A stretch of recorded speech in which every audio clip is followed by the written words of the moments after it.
Assalamualaikum warahmatullahi wabarakatuh. Yang terhormat kepada Bapak Studi Rizal selaku dosen pengampu mata kuliah PKN semester 2 kelas MD 2C. Di sini kami dari kelompok 1 UAS PKN ingin membuat sebuah video tentang bencana alam longsor. Untuk mempersingkat waktu, materi pertama tentang ringkasan materi mengenai longsor akan dibacakan oleh Nur Almas Salsabil. Kepadanya dipersilakan.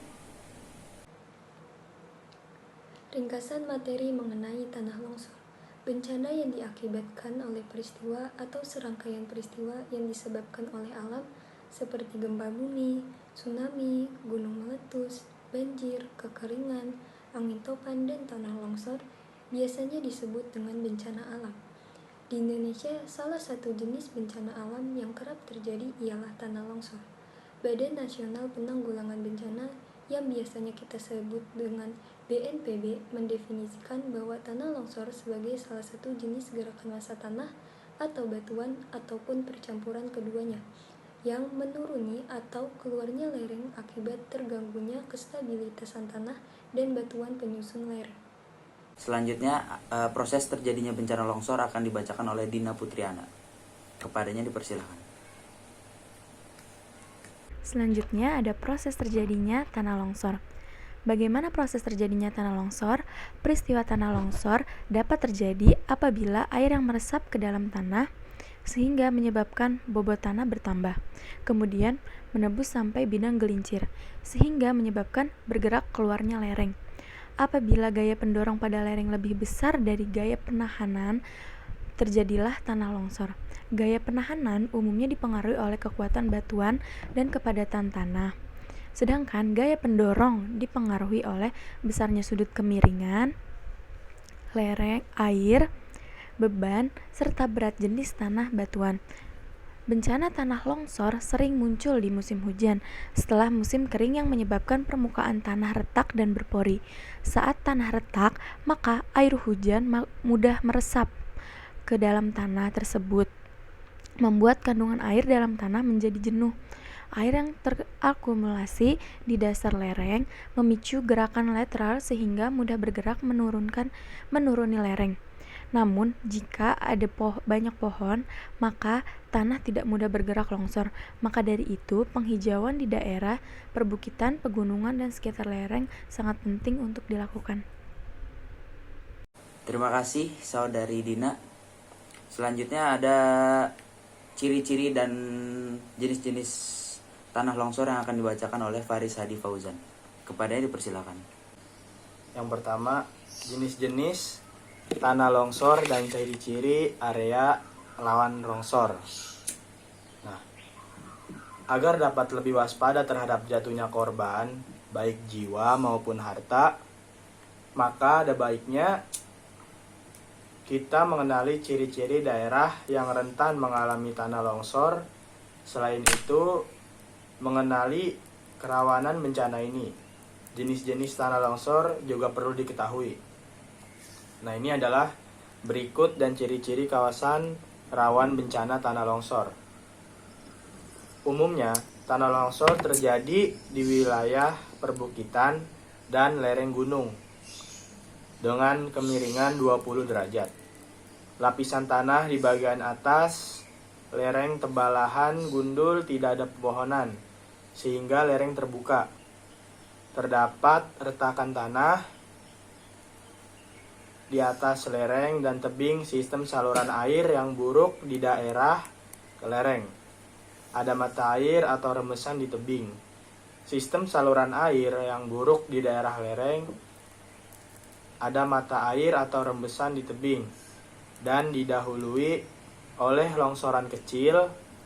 Adanya bangunan di bagian atas tebing yang menyebabkan beban berlebihan. Terima kasih Faris Hadi. Selanjutnya ada cara mengurangi risiko bencana tanah longsor yang akan dibacakan oleh Kiptia Jurfah. Kepadanya dipersilakan. Selanjutnya, cara mengurangi risiko tanah longsor. Yang pertama, tidak membangun rumah di lereng gunung sehingga beban tanah di wilayah tersebut bertambah.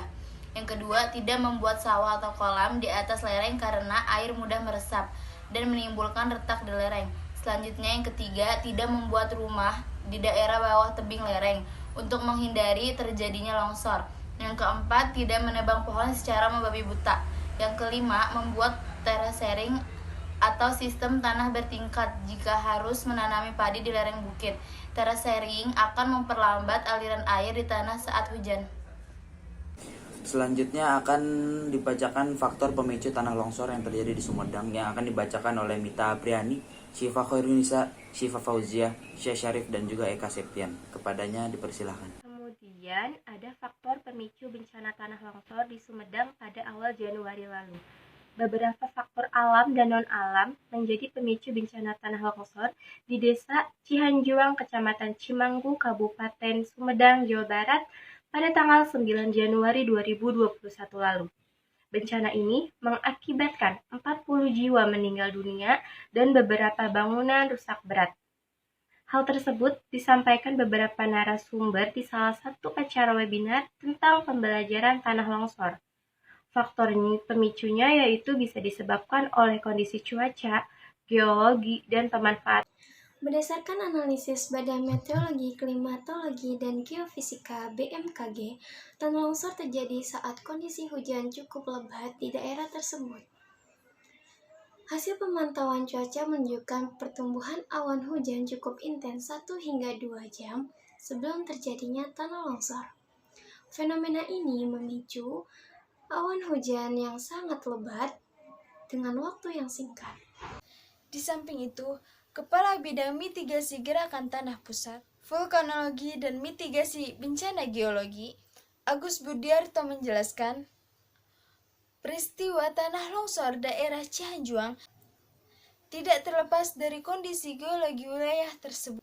Dari hasil kajian yang telah dilakukan oleh timnya, kawasan Cimanggung merupakan zona kerentanan gerakan tanah pada kategori sedang hingga tinggi. Daerah terdampak merupakan wilayah yang mudah terinfiltrasi air. Kemudian adanya indikasi tanah-tanah urukan di beberapa lokasi, yang menambahkan lokasi kejadian merupakan morfologi tapal kuda dan merupakan indikator alur air, di mana drainase permukiman menengah di kawasan longsor. Tebalnya lapisan tanah lolos air, serta kondisi lereng yang minim vegetasi berakar kuat, membuat potensi risiko tanah longsor menjadi semakin tinggi. Wilayah terdampak tanah longsor di Cimanggung termasuk dalam aliran sungai Citarum. Hasil pemantauan Lembaga Penerbangan dan Antariksa Nasional menunjukkan bahwa hingga tahun 2020 terjadi perubahan lahan yang beragam dari tegalan, lahan basah hingga pemukiman. Sehubungan dengan kelayakan pembangunan pemukiman di suatu wilayah dilihat dari daya dukung dan daya tampung lingkungan, deskripsi zona lingkungan hidup menjadi penting sehubungan dengan indikator-indikator yang perlu dikaji, seperti geologi, biologi, sosioekonomi. Lebih jauh, pemantauan pelaksanaan monitoring kajian lingkungan perlu untuk dilakukan agar bisa dilihat potensi-potensi penurunan daya dukung lingkungan seiring berjalannya waktu. Kepala Subdirektorat Audit Lingkungan Hidup dan Data Informasi Kementerian Lingkungan Hidup dan Kehutanan atau KLHK, Esther Simon mengatakan bahwa sering sekali pelaku usaha tidak membuat laporan dan kurang memperhatikan rekomendasi kajian lingkungan pada tahap konstruksi dan pasca konstruksi.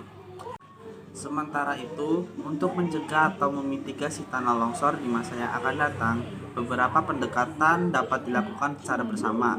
Pakar Geoteknik Universitas Gadjah Mada, Teguh Fazil Fatoni mengatakan penanganan tanah longsor dapat dilakukan dengan 2 metode. Kedua metode ini yaitu metode kontrol dan perkuatan. Masalah utama yang dihadapi biasanya adalah penataan air drainase harus dalam kondisi kedap. Sedangkan metode lain menambahkan metode bioengineering. Metode ini memanfaatkan vegetasi sebagai pengendali erosi. Vegetasi dengan rumput vetiver dikomunikasikan dengan geonet, kokomes, dan bahan sejenis. Selain itu, ia menekankan pada edukasi masyarakat. Upaya tersebut harus dilakukan terus-menerus agar masyarakat menjadi responder pertama saat kejadian bencana terjadi, serta kajian lebih detail yang dapat dilakukan seperti pemodelan longsor, pasca longsor, langkah pemulihan dengan prinsip membangun lebih baik dan lebih aman menjadi perhatian pemerintah daerah. Mungkin sekian dari video dari kelompok 1 UAS PKN. Jika ada kata-kata yang kurang berkenan, mohon dibukakan pintu maaf. Wabillahi taufiq wal hidayah. Wassalamualaikum warahmatullahi wabarakatuh.